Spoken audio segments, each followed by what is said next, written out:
multi-instrumental, self-taught musician Silvano Perez, aka Stubbs Perez, joins us in the studio to chat about his love of thrash metal and performs a couple of his originals on this episode of Vegas Rocks the Podcast. Sin City Detail. Interior, exterior, or full detail. For the best auto detailing in Las Vegas, check out sincitydetail.com.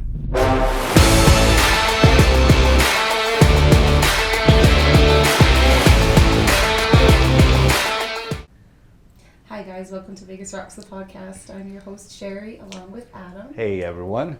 And we are joined tonight by Silvano Perez. Hello. Who dubs himself as a solo musician, but various instruments. Yes. Yeah, so tell us a little bit about yourself. Where do I start? So, first of all, you mentioned you're 25. Yes. How long have you been playing? What's your main instrument? My main instrument is drums. I've been playing that for almost 14 years. It'll be 14 in December. And then guitar for about, I don't know, honestly it was one of those things I picked up and learned through YouTube and Guitar Hero. Nice. That's amazing. And then bass, I can say 3, almost 4 years. It'll be 4 years in March. What was the easiest instrument for you to learn? Drums. Drums? Honestly, because you can learn that by watching. You just look at where the drummer that you're watching hits, and then it's literally mimic it. Yeah, monkey see, monkey do. Yeah. At least for me. I don't know how it is for other people, but that's how it is for me. Yeah, that's kind of the way I play too, because I found a guy actually in Japan that covers songs, and he actually puts the music in a ticker on the bottom of his videos. So that helped, because I don't know how to read music or anything like that. So So you never took lessons for any of your instruments? For any of them, no. I did take one, I guess, introductory lesson for drums after about a year of playing. And these are the instructor's words, not mine. He said I needed to be in a band. Oh, wow. Nice. And my mom was standing outside the room. It was at Sam Ash, for those who are local, on Maryland Parkway. And they had a guy there, and mom was standing outside the rooms, and again, these are her words, not mine. She didn't know who was who. Wow. Oh, nice. That's pretty cool. Nice compliment. And it's nice you had a cool mom that could put up with drums, because that's why I didn't play drums for a long time. Yeah. It's fun. I have a lot of fun doing it, and it's pretty demanding physically, but it's still a lot of fun. So, are you in a band? No. Is that your eventual goal? Yeah. I tried putting one together, but with work and the responsibilities that I'm realizing as an adult, wasn't able to work out, unfortunately. But hopefully soon, or at whatever point in the future, I can make that happen. Pretty common scenario for a lot of a lot of the musicians. I was going to say especially younger, but not really necessarily. It's work life and musician life. And I did to have find the balance. My friends and I in high school, we did have one. It kind of started in middle school, but then we took it to high school, and we played talent shows, and that was about it. Yeah. And So. what genre would you say your specialty is, or your favorite? Mainly 80s speed metal and the new wave of British heavy metal. Cool. So bands like Judas Priest, Iron Maiden. We picked the right album up above. Yeah, we always like to cater Yeah. our to our And guests. then I see the Eddies over there. Yep. I was listening to Caught Somewhere in Time on the way over, actually. That's one of my favorite albums. So what, why are you influenced by that music? Is that something you found yourself, or did someone direct you in that? It's actually a mix. So my earliest, I guess, memory with heavy music came from when I was 3. My mom, she was, I don't know if this has anything to do with anything, but to me, she was in the Air Force, and when we would go to the grocery store, she would put on whatever CD was in there, and I don't know if it was the actual album or if it was a mix that some of her friends put together, or that she put together, but it was Enter Sandman. And, nice. And honestly, what caught me was the guitar, but then as I got older and I started realizing other instruments made other sounds, it was the opening drum riff that really caught my eye, and I was wondering how he did it. And of course, watching videos, I saw it was actually really easy. And then honestly, the thing that got me to play drums, kind of stemming off of that question, was the Wherever I May Roam video. Oh. And it's when the camera pans and then you see Lars playing in an empty stadium, and it's just him. And there's no one else, and that was the moment for me. That's cool. That's real cool. I love it when younger people have an appreciation for, I mean, definitely things we took for granted when we were in our late teens, right? Like we kind of didn't really realize, it was great music. But those of us that weren't I musicians, was all into Metallica. Yeah, but those of us that weren't musicians, I'm saying, Yeah. I think we just kind of, it's great music and we love it. But then when, especially as a parent, when you're introducing your kids and they're appreciating it, that's pretty cool. Like it's just such a fun thing to see for us, and having people your age in. Well, in a similar story, the drummer we had on before that gave us this drum, or this cymbal, he said when he was a kid, he watched Tommy Lee, I can't remember if it was Wild Side, where Tommy Lee's in his drum set and it starts flipping. I don't know the song, but I know what you're talking about. So that video, he said as soon as he saw that, he's like, that's what I want to do. And and fortunately, he grew up in a musical family. His dad still performs in Arizona, so, but same kind of story, he saw something, that's what I want to do. Are you the only musician in your family? No. I think it's my great uncle. Either way, I call him Uncle Mike. He has released CDs. He's kind of more known around the Nampa, Idaho, Boise area. Okay. Which is where my mom's from.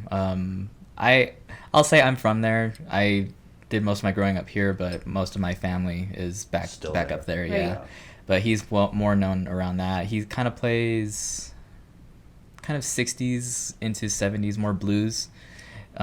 He's really good. He can pull, like what was saying this respectively, he can pull a song out of his ass in like 4 minutes. Nice. Amazing. Yeah, he's really good. And so I'm living proof that you are born with that talent, because I have none of it. Oh. Yeah. Like none. Like I can't, I always tell Adam, like, I can't hear, I pay a lot of attention to vocals and the lyrics to a song, and kind of get attached to songs for whatever the song is about, I guess.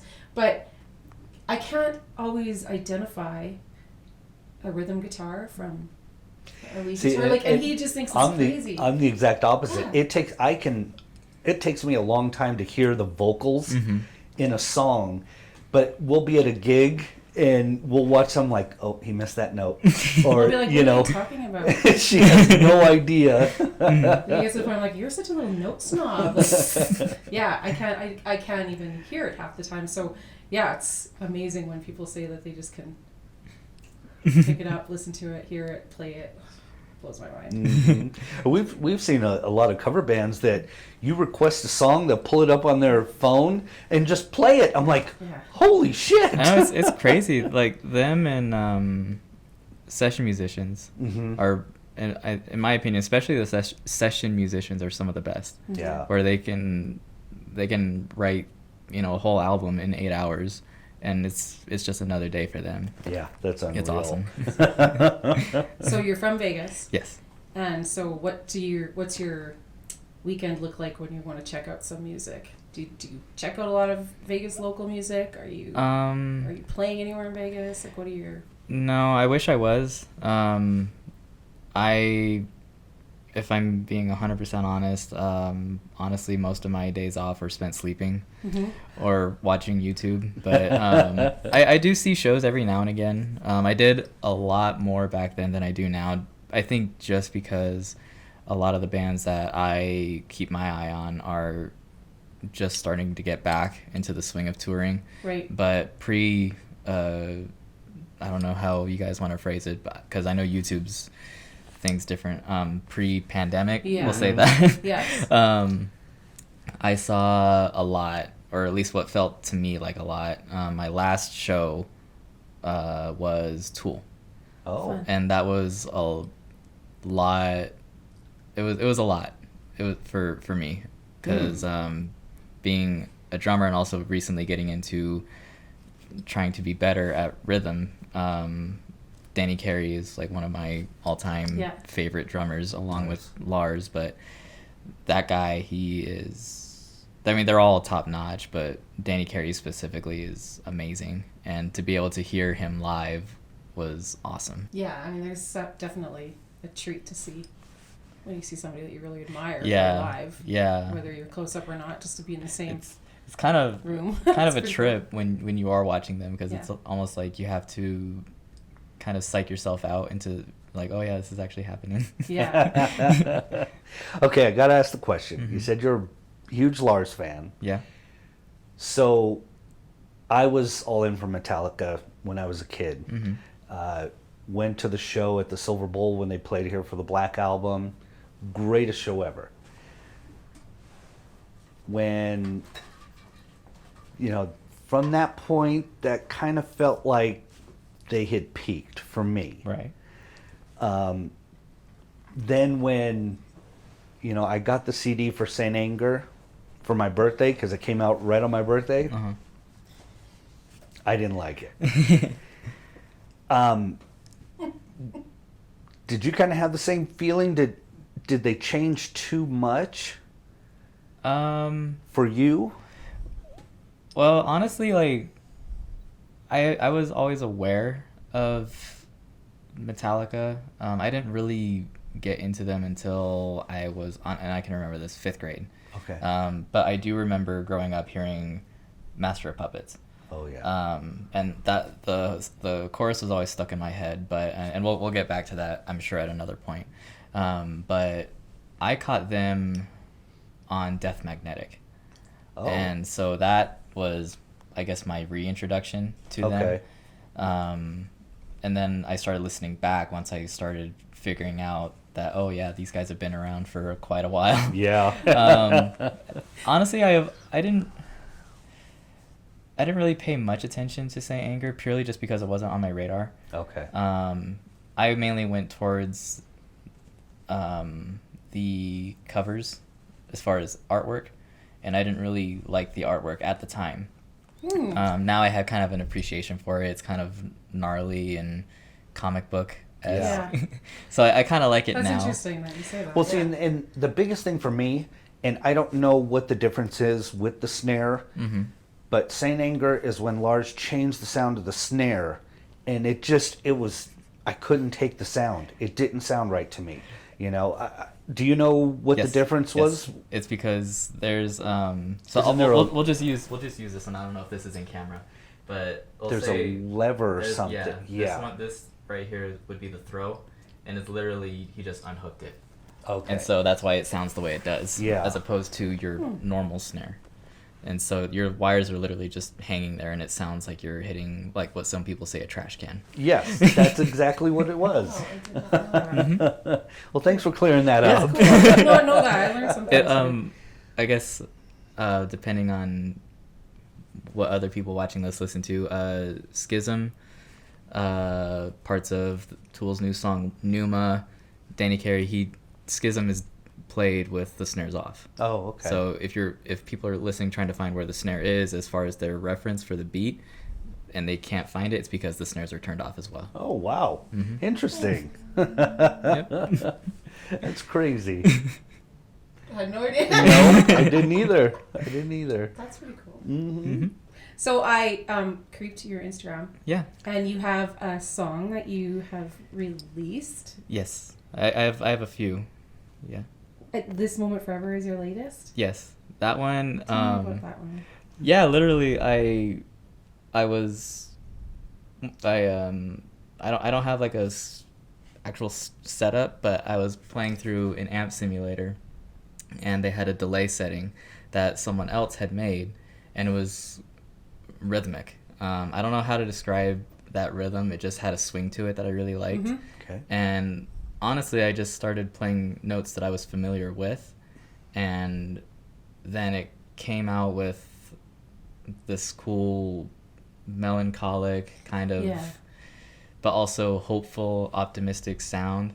But with the delay, just kind of took a direction, and it ended up being what it ended up being. So did it start with the guitar? Yes. Okay. The whole song is It's just the guitar. Three guitars. Yeah, you Okay. have your main, and then on one side I tried to be experimental and I guess somewhat musical, because I know a little bit of theory, but I don't know the names of notes. Yeah. So if someone's like, "Oh, play a G sharp," I have no idea what a G sharp is. But which is a lot of guitarists are like that, you know.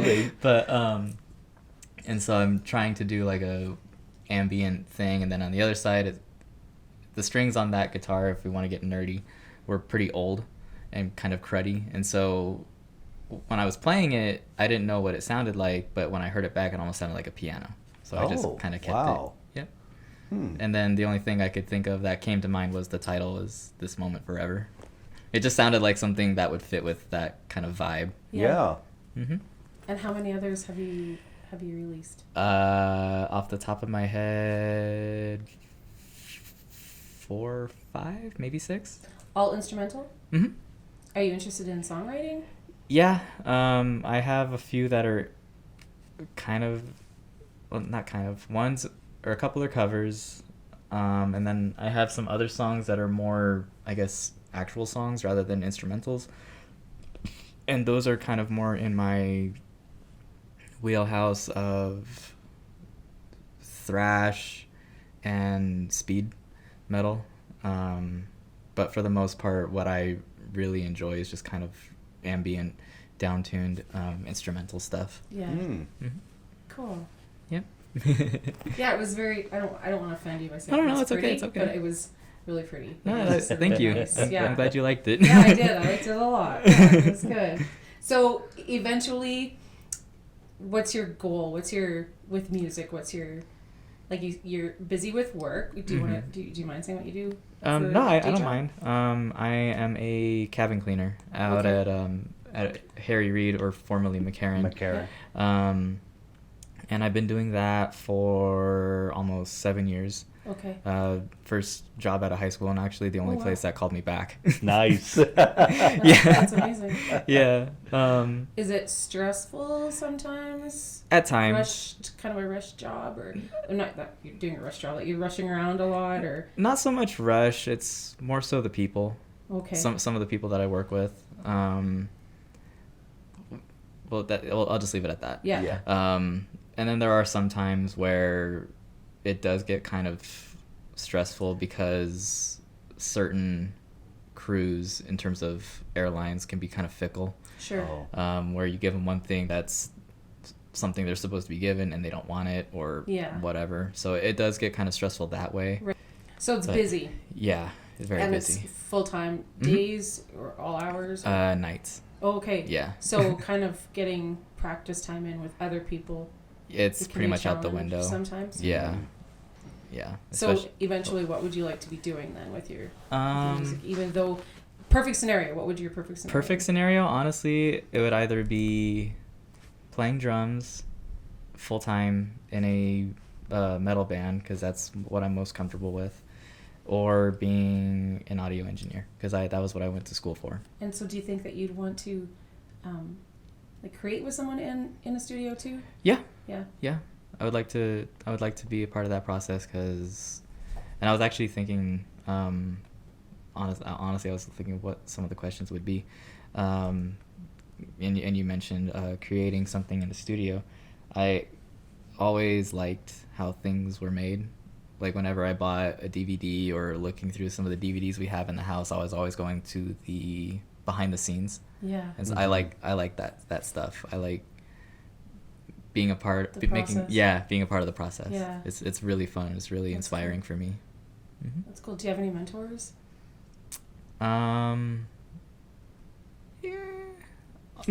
Yeah. I have one of my teachers. His name's Nick Hotchkiss. He taught me a lot of everything that I know. He was one of my instructors. He really dumbed it down to where anybody can explain it. His enthusiasm for it is pretty infectious. Oh, nice. Was he a music teacher or more on the audio side of it? He was more on the audio side, but he is pretty knowledgeable about music. He taught me my second music theory class. Okay. My first one, I can't remember his name, but he used to be a conductor for the orchestra at the Smith Center. Oh. And he was really good. He basically showed me how to, not directly, but through his class, showed me how to how to fine tune my ear. That way I can figure out what's going on generally. Okay. Mm-hmm. Can you describe that more? So I'm thinking that's what I need. But Yeah, no, how so? So what does that mean to a layperson? Like, you dumb it down for us and our audience. Okay. So. like extra dumb it down. Yeah, no, for sure. If you're trying to find how to play, let's say, just because I'm looking at the poster, 2 Minutes to Midnight. Okay. You know that it's in some type of standard tuning, and so you would normally start at E, which is most standard tunings across music, and then you literally just play until you find it.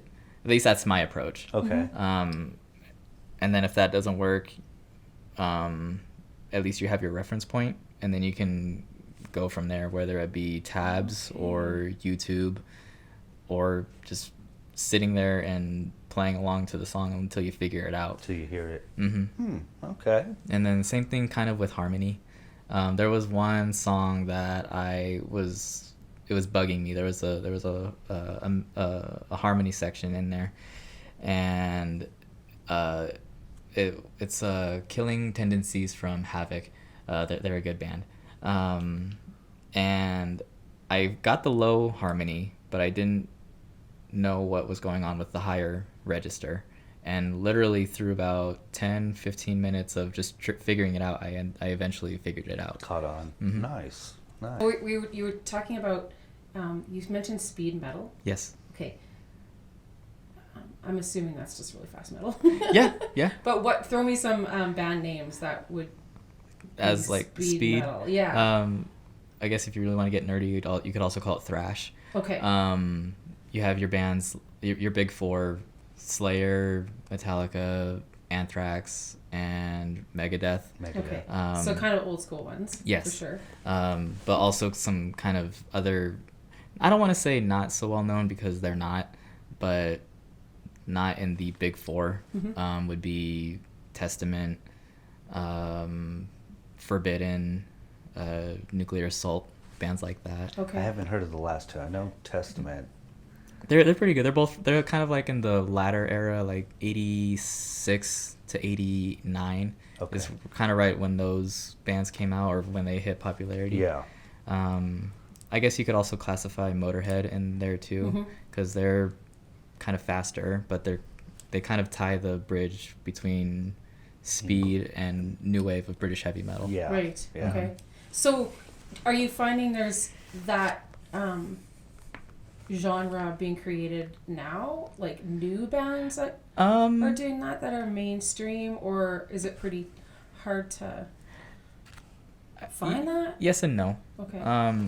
I'd say the most recent band, to my knowledge, is another favorite of mine that is kind of breaking into the mainstream, which I'm really happy about. Power Trip. Okay. They're a band out of Texas, and honestly, I don't know how to describe it. their sound to me is straight out of 1985. Oh. Just polished up a little bit to kind of fit with modern music. But it's, I don't know, it just, all you really need to hear, in my opinion, is their opening track to their first album, which is called Manifest Decimation. And that pretty much sets the tone for their 2 albums. Hopefully we haven't, or, us as fans will have a new album in the near future. Cool. Yeah, I think that kind of genre died about, the 90s because even the faster bands, like I'm a huge fan of Bullet for My Valentine. It's fast, but it's still not that same sound. The guitar sound is a lot different, I think. It's a lot more spiky. You can not, I don't want to say you can hear everything that's going on, but you can hear everything that's going on. That sound, I think that you're saying that wasn't there, is kind of muffled sounding, but you can still hear it. Do you think technology? Yeah, I was gonna say, is that an engineering thing? It's an engineering thing, that but you can still get that kind of shitty 80s kind of canned sound. Yeah. Which again, if you listen to that album, it sounds like it was made 30 years ago. Wow. But it came out in 2013. But there are other bands. There's a channel on YouTube that I discovered just on my own, going through a rabbit hole one night, and it's new wave of traditional heavy metal. And honestly, all those albums, they look and sound like they came out around 82, 83. Wow. But they came out within the last 5 years. And one of them is actually called Haunt. And they have a really good album called Mind Freeze.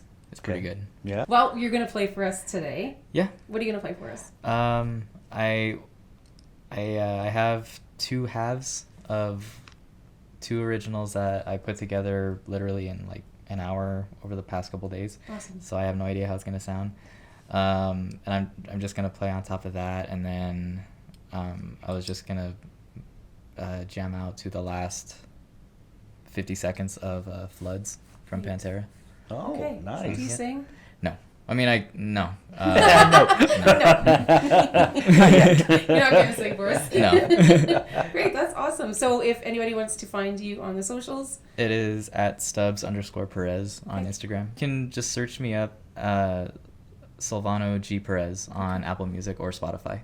Awesome. Thank you so much. Thank you.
Vegas Rocks the podcast is hosted by Adam and Sherry Martin Del Campo.